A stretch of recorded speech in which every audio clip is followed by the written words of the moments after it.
বছর অপেক্ষা করার পর অবশেষে স্বপ্নটা পূরণ হতে চলেছে, কারণ আমি যাচ্ছি ঝাড়খণ্ড রাজ্যের সর্বোচ্চ শৃঙ্গ গিরিডি জেলায় অবস্থিত পারসনাথ পাহাড়ে।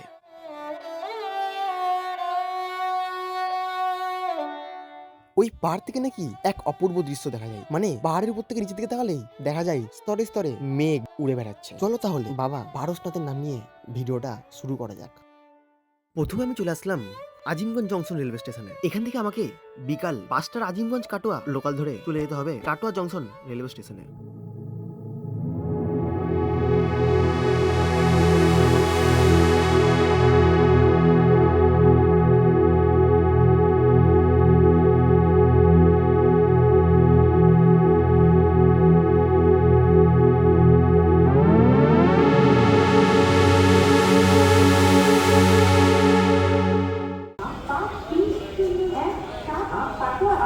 চলে এলাম কাটোয়া জংশন রেলওয়ে স্টেশনে। এবার আমাদের যেতে হবে বর্ধমান জংশন। আমাদের ট্রেন রয়েছে রাত্রি 8:30 আর একটা কথা বলা হয়নি, আমাদের আবার বর্ধমান জংশন থেকে পারসনাথ যাওয়ার জন্য ট্রেন আছে, যেটি হচ্ছে 12987 শিয়ালদা থেকে আজমিরগামী আজমির সুপারফাস্ট এক্সপ্রেস, যে ট্রেনে করে আমরা বর্ধমান থেকে পারসনাথ পর্যন্ত যাব।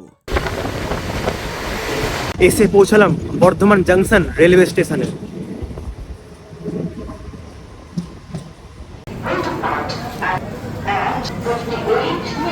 এই যে বর্ধমান জংশন রেলওয়ে স্টেশন। বাড়ি থেকে এনেছিলাম রুটি, তার সাথে আলু ভাজা, আর এখানে তোমরা অনেকগুলো মিক্সি দেখতে পাচ্ছ, যেটা প্রিয়ম কিনেছে। আর আজকে জার্নিতে আছি আমি আর আমার বন্ধু প্রিয়ম, ঠিক আছে? খাই, এখন বসে আছি বর্ধমান জংশন রেলওয়ে স্টেশনে। Kind attention of the passengers. Train number 13071 up Howrah, Jabalpur Express is arriving on platform number 1. এখন ঘুরতে সময় রাত্রি 11:30, আর এখন বসে আছি বর্ধমান জংশন রেলওয়ে স্টেশনের 4 নম্বর প্ল্যাটফর্মে। তো অনেক রাত হয়ে গেছে বুঝতে পারছো, আর আমাদের ট্রেন আছে আজমির সুপারফাস্ট এক্সপ্রেস। আর আজকে তোমরা জানোই তো যে আমরা যাচ্ছি পারসনাথ। আর আমাদের train Ajmer superfast express time দেখাচ্ছে এখন বর্ধমান জংশনে ঢুকবে 12:30, টাইম ছিল 12:10 ছেড়ে যাওয়ার, আর 12:29 ঢুকবে বর্ধমান স্টেশনে, আর 31 ছাড়বে। দেখা যাক ট্রেন কতটা লেট করে, কতটা কি করে। আমাদের ট্রেন আজমির এক্সপ্রেস ঢুকে গেল বর্ধমান স্টেশনের 1 নম্বর প্ল্যাটফর্মে।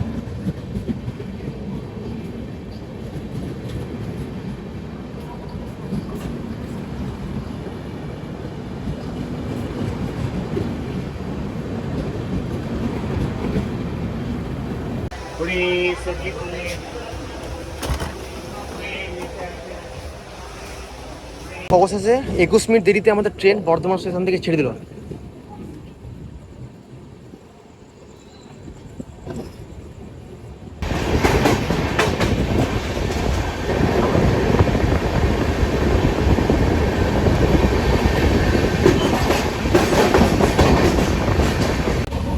ব্যাগ ঝুলানো কাজকর্ম চলছে, দুইটাকে দুই দিকে দুই রকম ভাবে নিয়ে তারপর দুটো ব্যাগ ঝুলাবো আমরা। পুরোটাই ফাঁকা আছে, এখানে আমরা থাকবো, ঠিক আছে?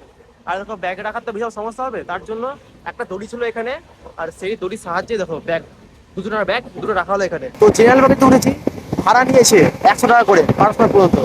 তো ট্রেনে জেনারেল পুরোটাই ভর্তি ধরতে গেলে, তো এরকম একটা জায়গা পেয়েছে, ঠিক আছে? আর ট্রেন ফ্ল্যাট 130 চলছে, আর ব্যাগ রাখার জায়গা পেয়েছে দেখো এরকম দড়ি ফড়িতে আটকে ব্যাগ রেখেছি। আর ওদিকে আছে প্রিয়ম, আর আমি একদম দরজার ধারে দাঁড়িয়ে আছি, মানে ফোন বাইরে বার করলে ফোন উড়ে চলে যাবে, এত জোরে চলছে ফ্ল্যাট 130।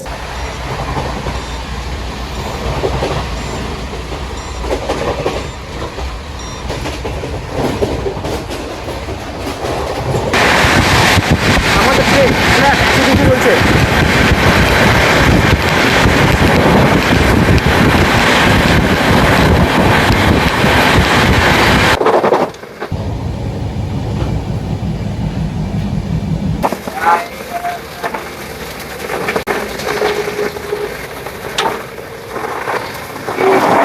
তোমাদের একবার এই আজমির সুপারফাস্ট এক্সপ্রেসের টয়লেটটা দেখায়।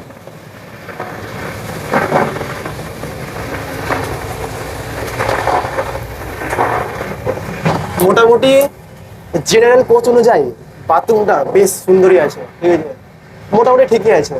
তো বুঝতেই পারছো আমাদের এই আজমির সুপারফাস্ট এক্সপ্রেসটা এত জোরে চলছে, কি বলবো, মানে এরকম একটা এক্সপ্রেস ট্রেনে করে, তাও আর জেনারেলে করে পারস্না যাচ্ছি, ভাবা যায়। ঠিক আছে, মোটামুটি বাথরুম ঠিকই আছে, আর কত ভালো হবে, তাও আবার জেনারেলে। ঠিক আছে, আর এই তোমাদের বলে দিই, এই আজমির সুপারফাস্ট এক্সপ্রেসের জেনারেল একদম প্রথমে দুটো আছে আর লাস্টে দুটো আছে। টয়লেটে জল পড়ছে নাকি? মোটামুটি জল ঠিকঠাকই পড়ছে, বেশ ঠিকই আছে, আর কত ভালো হবে, তাও আবার জেনারেল, তাই না?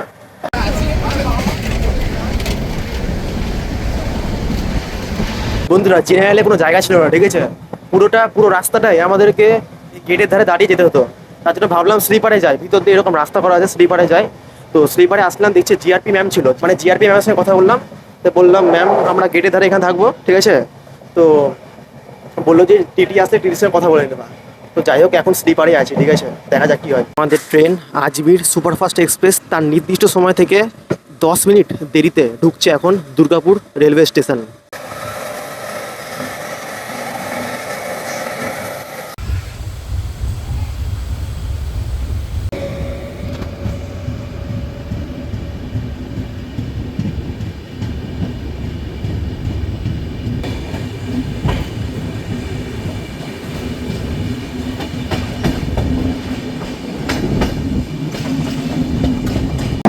তো যাই হোক, ঘুম ঘুম পাচ্ছে, স্লিপারে সিটে এসে বসলাম। ঠিক আছে, তো যাই হোক, আমাদের ট্রেন এখন পার হলো রানীগঞ্জ স্টেশন, আর আমাদের এই ট্রেনের পরের স্টপেজ হচ্ছে আসানসোল জংশন।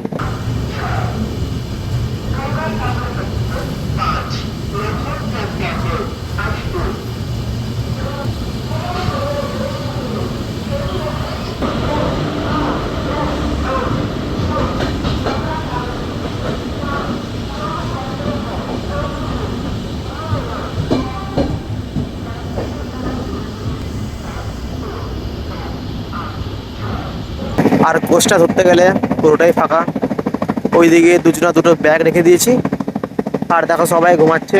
উপরটা ফাঁকা ধরতে গেলে ওই সাইডে মানুষ ঘুমাচ্ছে, আর এই সাইডে আমি ঢুলছি আর তোমাদের সাথে কথাবার্তা বলছি। এবার আমাদের ট্রেনের স্টপেজ হচ্ছে ঝাড়খণ্ডের ধানবাদ রেলওয়ে স্টেশনে।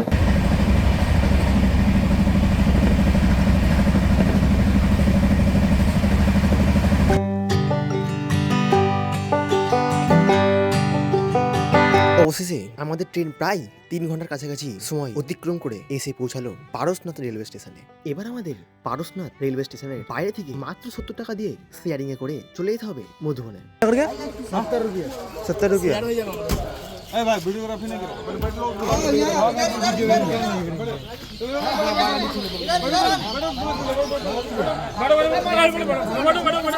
নিবে কত করে?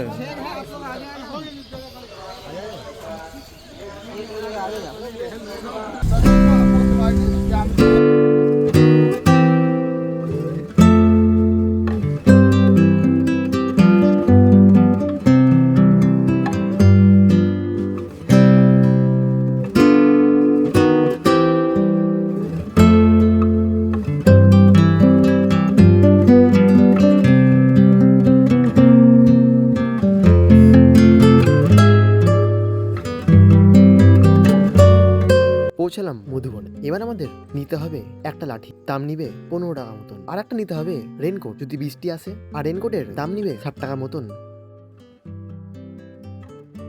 অবশেষে শুরু করলাম আমাদের যাত্রা, আর আমাদের সঙ্গে রয়েছে বাংলার জনপ্রিয় ট্রাভেল ব্লগার, নামটা বলছি না, চ্যানেলটা বলে দিচ্ছি, মাই ট্রাভেল সাপোর্টের সেই মামা। আর আমরা একসঙ্গেই ট্রেকিং করব।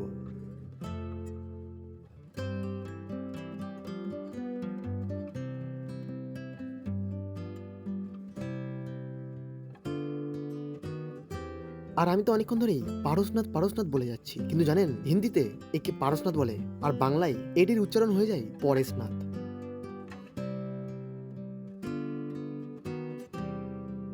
উঠছি পারসনাথ পাহাড়ে, আর তোমাদের একটা জিনিস দেখায়, পালকিতে করে মানুষ উঠছে নামছে, এরকম সব কিছু হচ্ছে। দেখো,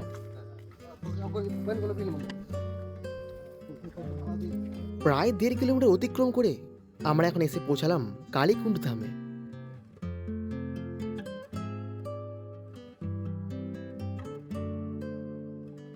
এই ধাম দর্শন করে আমাদের গন্তব্যের দিকে আবার বেরিয়ে পড়লাম।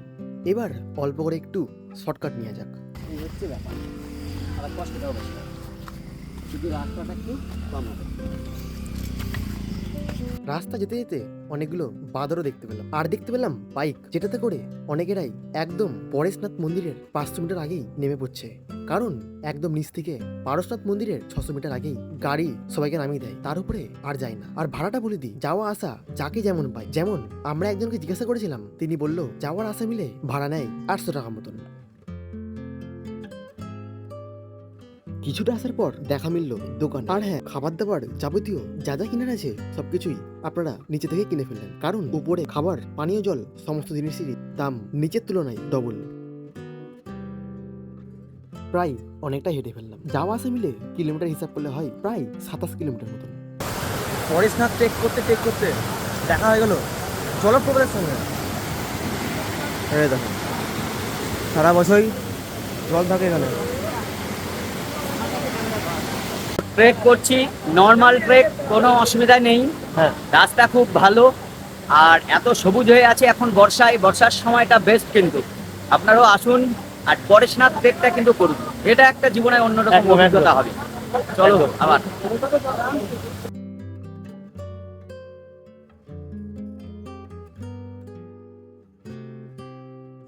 নিচে চড়াই কিন্তু অনেকটা কমই ছিল, যত উপরে উঠছি ততই খাড়া হচ্ছে রাস্তাঘাট।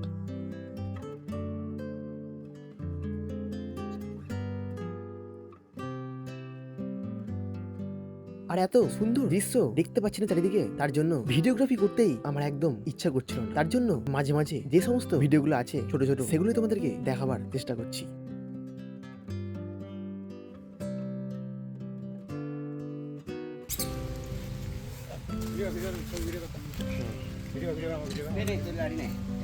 প্রায় অনেকটাই আমরা উপরে চলে এসেছি।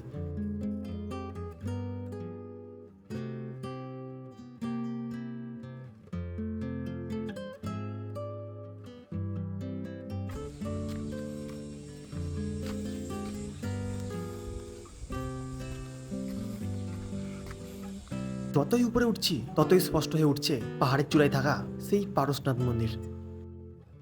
কি দৃশ্য! বোঝা গেল এতক্ষণে যে আমরা অনেকটা উপরে চলে এসেছি। দেখছো কত সুন্দর লাগছে মেঘগুলো, দূরে পাহাড় চূড়াগুলো দেখতে পাচ্ছ, ওখানেও রয়েছে অনেক মন্দির।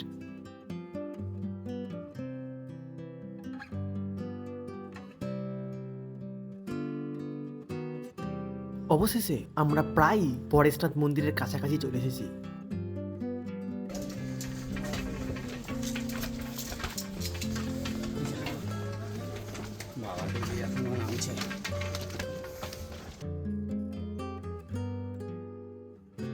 অবশেষে পৌঁছালাম পরেশনাথ হিল টপে। আর এই যে এটাই হচ্ছে পরেশনাথ মন্দির।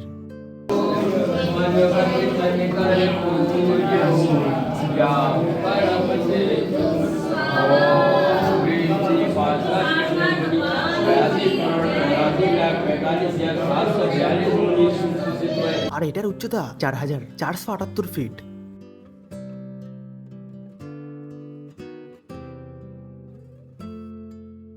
শুধু উপর থেকে নিচের ভিউগুলো দেখো, অসাধারণ ভিউ।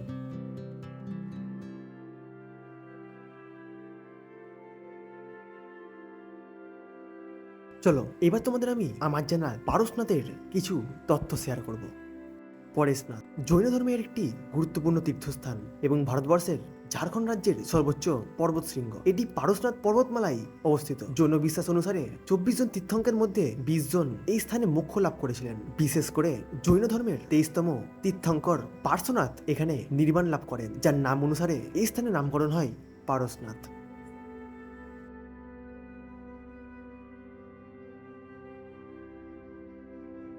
দেখো পাহাড় থেকে নিচের বাড়িগুলো কত ছোট ছোট লাগছে।